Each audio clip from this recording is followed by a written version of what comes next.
What if the God you've been terrified of your entire life is just a warden in an artificial matrix? They manufactured your brokenness to monopolize the cure. Stay until the very end, because that terrifying emptiness you feel isn't damnation. It is the violent birth of your absolute freedom. Have you ever felt the terrifying chill of realizing that the greatest story ever sold to you was a beautifully orchestrated lie? Picture this. You are standing in the middle of a colossal, gold-drenched cathedral. The choir is soaring, the stained glass is catching the afternoon sun, and thousands of heads are bowed in perfect, synchronized submission. But as you close your eyes, instead of the warm embrace of the divine, you feel an absolute, paralyzing emptiness. A cold, hollow void staring right back at you. You are sitting in the house of God, yet you have never felt more abandoned. What if I told you that this emptiness is not a flaw in your soul, but the very moment of your true awakening? What if the sinking feeling in your gut is the alarm bell of a matrix designed to keep you spiritually bankrupt? At Vuong Yingquank07 welcomes you, ladies and gentlemen. If you are ready to question everything and step into the raw, unfiltered truth, please take a moment to subscribe to the channel. Your support is the absolute driving force that allows us to keep dismantling these narratives and bringing you more profound, mind-bending videos in the future. Now, let us walk into the dark together. Let me validate that quiet, terrifying whisper echoing in the back of your mind right now. You are not crazy.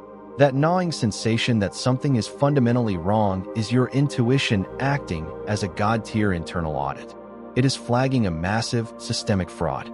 I want you to think back to your own childhood, to those pure, unfiltered days before the spiritual tax collectors came knocking. Think about who you were before they got to you. You were simply existing, perhaps staring at a tiny bug on a wet leaf, feeling completely, inextricably woven into the very fabric of the universe. You were operating on the original, flawless firmware of human consciousness. You were whole. And then, the institution stepped in. A man in a somber collar sat you down and installed a deeply insidious virus into your pristine mind. The ultimate scam known as original sin. They looked into the eyes of a pure, newly minted human being and delivered the most devastating lie in human history. They told you that the very second you drew your first breath, you were already drowning in a massive, inescapable spiritual debt. They convinced you that you were born broken, inherently filthy, and entirely unworthy of love. The ultimatum was incredibly clear. Unless you paid them weekly installments of guilt, blind obedience, and a percentage of your labor, you would burn in eternal agony the moment you logged out of this earthly server. It is, without a doubt, the mother of all toxic business models. They meticulously manufactured the disease just so they could hold an absolute monopoly on the cure. When you finally peel back the layers and realize that the faith you were so desperately clinging to is nothing more than a rigid set of compliance laws wrapped in a shiny, guilt-laden theological brochure, it crushes you. Having your deepest illusions shattered is a visceral trauma.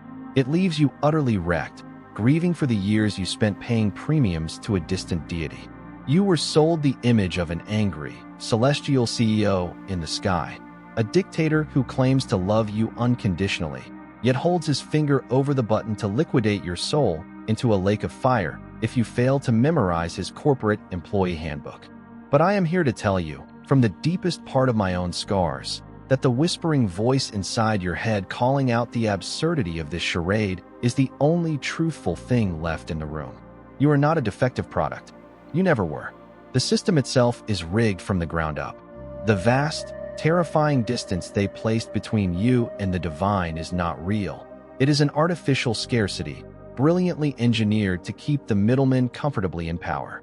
Take a deep, steadying breath. Settle into that vast, quiet space behind your eyes.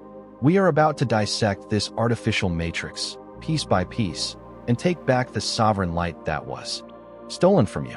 As we step out of that artificial matrix and into the stark, uncompromising light of our own awareness, the first thing we encounter is not immediate liberation, but a profound, sweeping sense of loss. The reality of dismantling your foundational beliefs is entirely unglamorous. It is a heavy, deeply solitary grief that no one prepares you for. When you finally pull the plug on the system that dictated your reality, the silence that follows is absolutely deafening. You lose much more than just a set of repetitive Sunday rituals or a dusty theological framework. You lose the community that anchored you to the earth.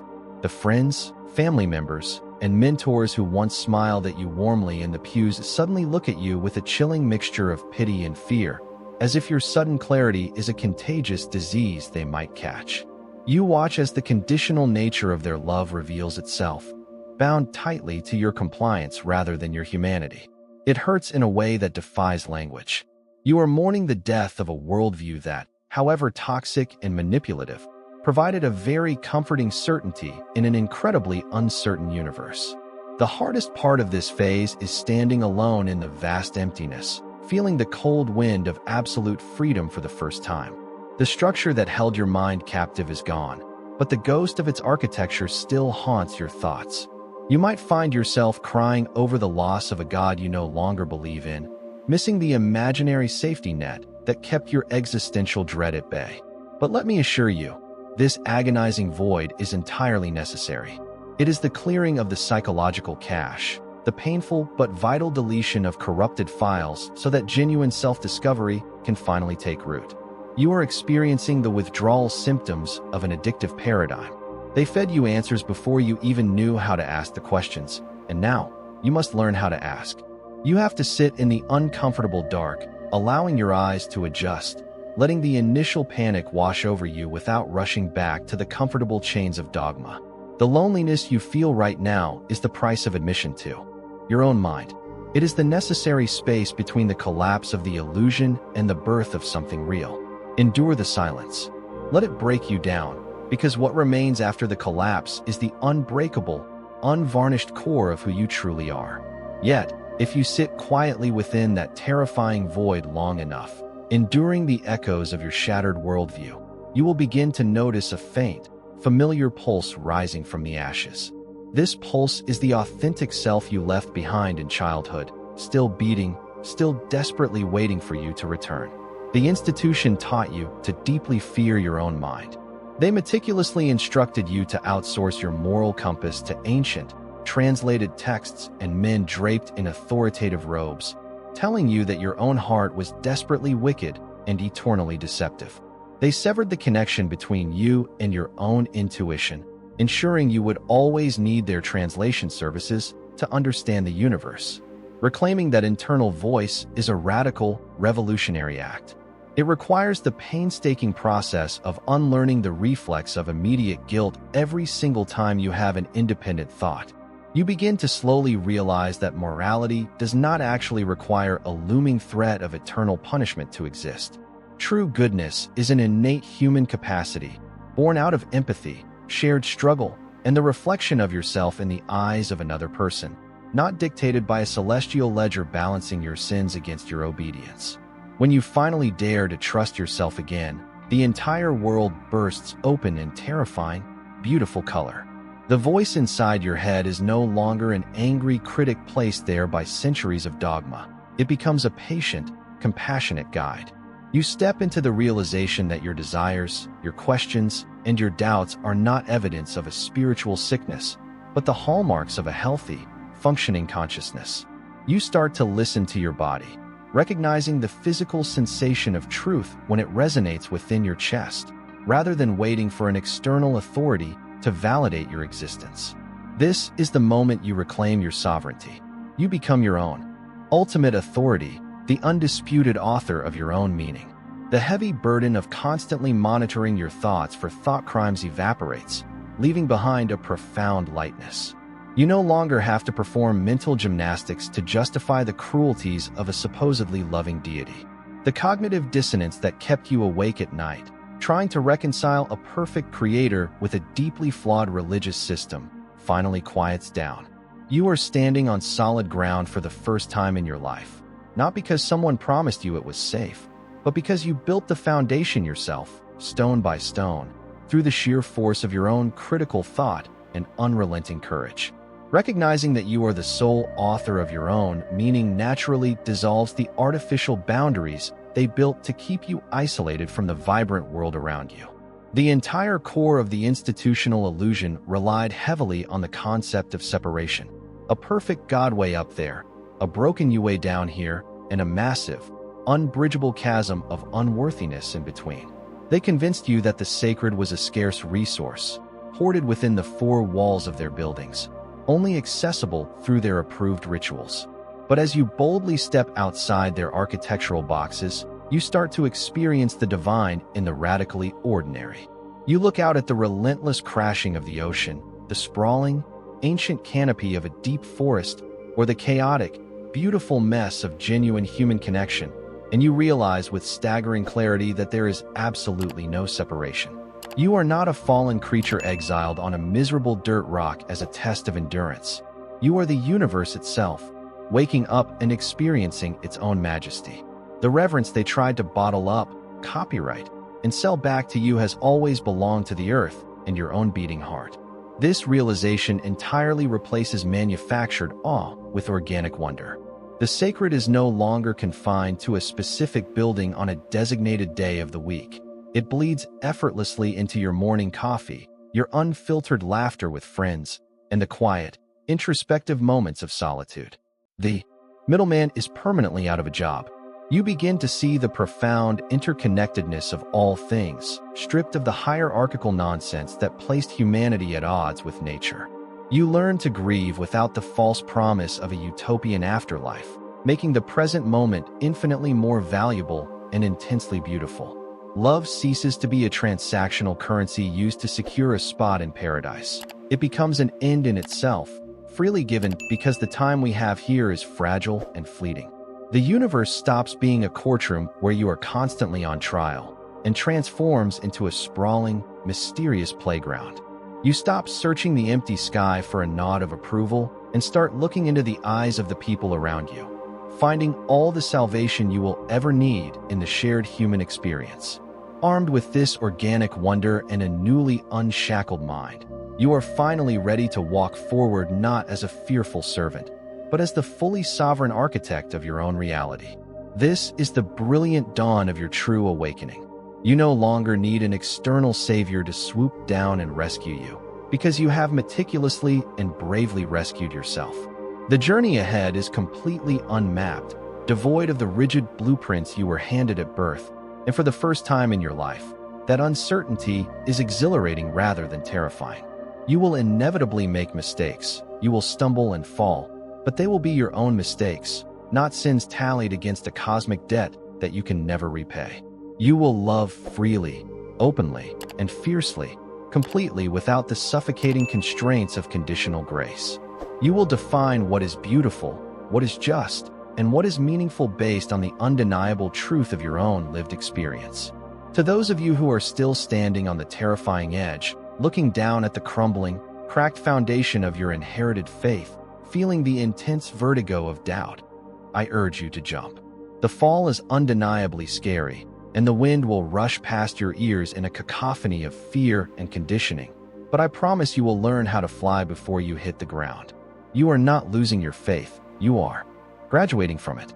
You are stepping out of the long, cold shadows of a distant, demanding deity and realizing that the profound light you were so desperately searching for has been radiating from your own chest this entire time. Do not let them convince you that your departure is a tragedy. It is a triumph. It is the ultimate reclamation of your human dignity. Welcome to the outside. The air here is crisp, the horizon is completely open, and the narrative is finally yours to write. Keep questioning, keep dismantling, and never apologize for the beautiful, unrelenting truth of your own mind. We will see you out here in the light. The journey of deconstructing a deeply ingrained belief system is not a descent into darkness, but rather a courageous graduation into authentic light. It begins with a crushing, solitary grief, the painful realization that the community and certainty you once relied upon were entirely conditional. Yet, within that uncomfortable void lies the necessary space to clear out corrupted files and rediscover the authentic self that was buried beneath decades of dogma. By enduring the silence, you untether your moral compass from ancient texts and institutional gatekeepers, reclaiming the profound intuition that always belonged to you. As the artificial boundaries between a distant deity and a broken humanity dissolve, you awaken to an organic wonder. You realize that the sacred is not confined to religious structures, but is abundant in ordinary, everyday human connection and the natural world around you. Ultimately, stepping into this unabashed sovereignty means you are no longer a fearful servant awaiting rescue. You become the sole architect of your own meaning. This departure is not a tragedy, but the ultimate triumph of human dignity. By letting go of inherited fears and manufactured awe, you uncover a boundless horizon where the narrative of your life is finally yours to write. You become deeply grounded, fiercely loving, and unconditionally free. True morality and meaning do not require the threat of cosmic punishment or the promise of a utopian afterlife. They are innate human capacities born from empathy, shared experience, and deep self-trust. The ultimate spiritual awakening is realizing that you do not need an external authority to validate your existence. The light, the sacredness, and the salvation you have been relentlessly searching for have resided entirely within your own chest this entire time. Audit your guilt. When you feel a sudden pang of guilt over a natural desire or an independent thought, pause. Ask yourself if this guilt is genuinely yours, or if it is the echo of old conditioning. Practice trusting your own internal compass over external expectations. Find the sacred in the ordinary. Stop waiting for a designated day or building to experience awe. Intentionally practice mindfulness by finding deep reverence in a quiet cup of coffee, the rustling of leaves, or an unfiltered moment of laughter with someone you care about. Love without agenda. Shift your actions away from transactional living, doing good out of fear or to earn a reward. Choose to love people freely and fiercely simply because the present moment is fragile and deeply valuable. What is one simple, everyday moment where you recently experienced a sense of peace or organic wonder after letting go of an old, limiting belief? Please share your perspective in the comments below. We would love to read your stories, and your experiences can serve as a great reference and source of comfort for others walking this same path. If you found value in this content, please subscribe to the channel. Your support means everything and gives us the motivation to keep creating more deep, thought-provoking videos for you.